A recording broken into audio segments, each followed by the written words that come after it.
अब सच में जानना चाहते हो? कहाँ से शुरू करूँ? नहीं, मैं स्टार्टिंग से ब्लाइंड नहीं था। 15 साल की उम्र तक मैं सब एक नॉर्मल बच्चे की तरह देख सकता था। हंसता था, खेलता था, स्कूल जाता था, मज़े करता था, सब कुछ करता था। मैं क्रिकेट बहुत अच्छा खेलता था।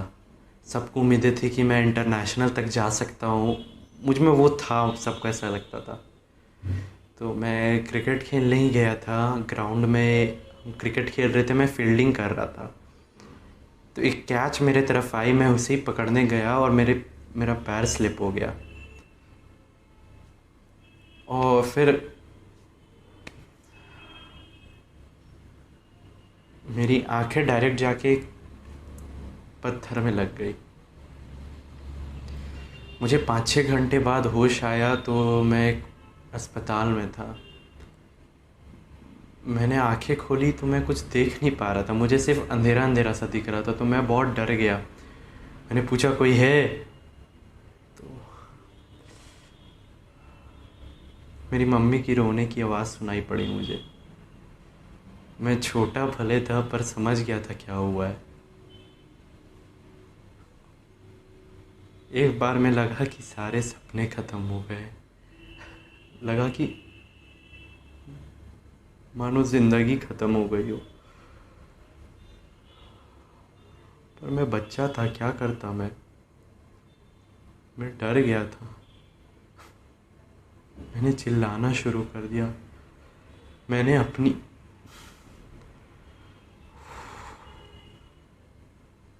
मैंने अपनी ही माँ से कहा कि माँ, मैं ऐसे नहीं जी सकता। मार दो मुझे माँ, मुझे जहर दे दो, मुझे मार दो, मुझे कुछ भी कर दो, मैं ऐसे नहीं जी सकता। प्लीज़ मुझे मार दो, मैं नहीं जी पाऊँगा ऐसे।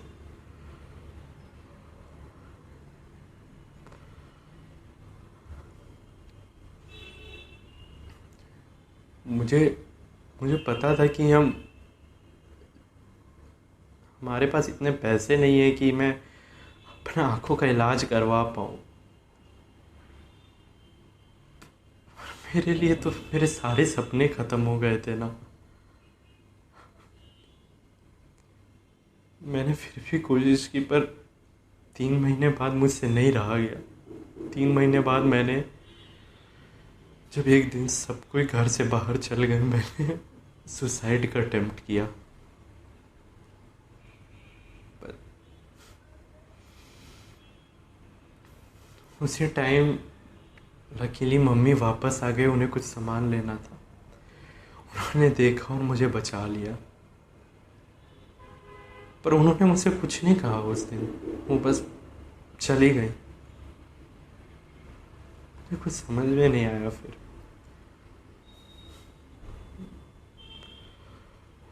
मेरा मेरा एक दोस्त हुआ करता था, अभी भी है, अर्जुन नाम है उसका। तो जब हम क्रिकेट खेलते थे वो मेरे साथ खेलता था। जब मेरे साथ ये हादसा हुआ तब भी वो मेरे साथ था, हर पल वो मेरे साथ था। तो वो मेरे घर हर शाम को आता था, हम साथ में गाना सुनते थे, मज़ा करते थे एंड टाइम पास करते थे। उस दिन बाद भी वो आया एंड उस दिन आके उसने ये नहीं पूछा कि तुम कैसे हो या क्या कर रहे हो या कुछ, हम चल गाना सुनते हैं या कुछ करते हैं। उस दिन आके जो उसने मुझसे कहा, मैं ज़िंदगी भर नहीं भूल सकता। मुझे एक एक शब्द आज तक याद है उसने मुझे क्या कहा था। क्योंकि क्योंकि उसके बाद जो मेरी लाइफ बदली है, उसने आके मुझसे यही कहा कि क्या कर रहा है तू। हम्म? तुझे लगता है तेरी लाइफ में बहुत स्ट्रगल है? तुझे पता भी है तेरी माँ आजकल घर में ज़्यादा देर क्यों नहीं रहती है? वो दो दो जॉब कर रही है ताकि वो तेरे आँखों का इलाज करवा सके। वो जानती है कि वो इतने पैसे नहीं जुगाड़ पाएगी, फिर भी वो कोशिश कर रही है। तेरे पापा रोज़ अलग अलग हॉस्पिटल के चक्कर काटते हैं ताकि तेरे लिए आई डोनर ढूंढ सके। 3 महीने हो गए, उन्होंने अपनी ज़िंदगी जीनी छोड़ दी है, सिर्फ तेरे लिए जी रहे हैं। कि ताकि तुझे तेरी पुरानी ज़िंदगी वापस दिला सके। तुझे तुझे तेरे सपने पूरे करने हैं, उसके लिए वो अपने सपनों को ख़त्म कर रहे हैं।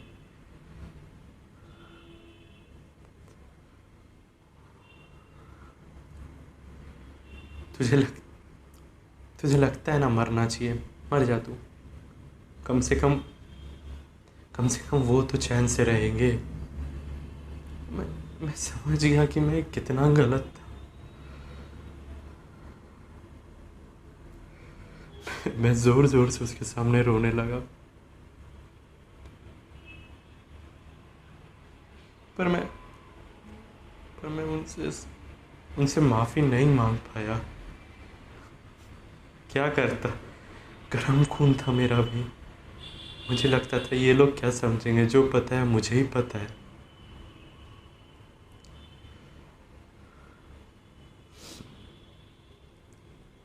उसी के ठीक 1 महीने बाद मेरी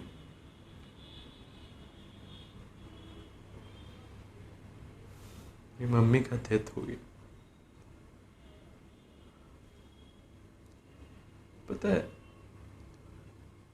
कभी कभार हमारे माँ बाप हमारे लिए इतना सेक्रीफाइस करते, वो हमें कभी नहीं बताते, ना वो हमें कभी बताएंगे। पर हम बच्चों को हमेशा लगता है कि हमारी प्रॉब्लम ही बड़ी है, हम ही मुश्किल में, हमारे माँ बाप क्या समझेंगे कि हम क्या चीज़ फेस कर रहे हैं। और बिना सोचे पे क्या बीतेगी, हम क्या क्या बोल पड़ते हैं उन्हें।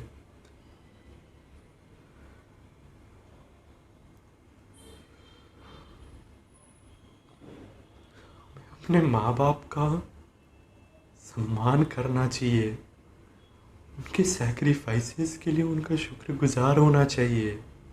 ज़्यादा नहीं तो जब भी डाल के उन्हें बता देना चाहिए कि वो आपके लिए कितना मीन करते हैं। थैंक यू ही बोल दो, पता नहीं कल वो हो या ना हो।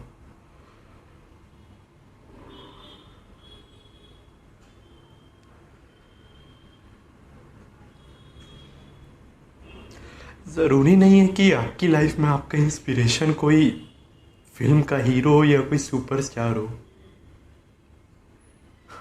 किसी दिन अपने माँ बाप को समझने की कोशिश करो। जिस दिन उन्हें उन्हें समझ लेंगे ना हम, उनसे बड़ा सुपर हीरो कोई नहीं लगेगा हमें।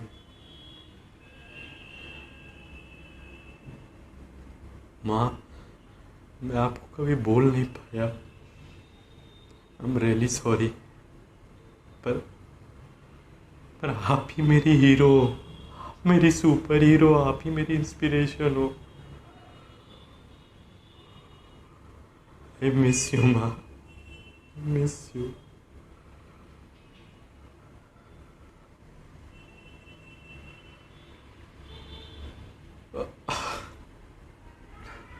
I am sorry. आप अपने बारे में कुछ बताइए, आपने तो कुछ बताया ही नहीं। मैं थोड़ा। अर्जुन जी, सॉरी, अमन जी, अमन जी, आप हो? अमन जी,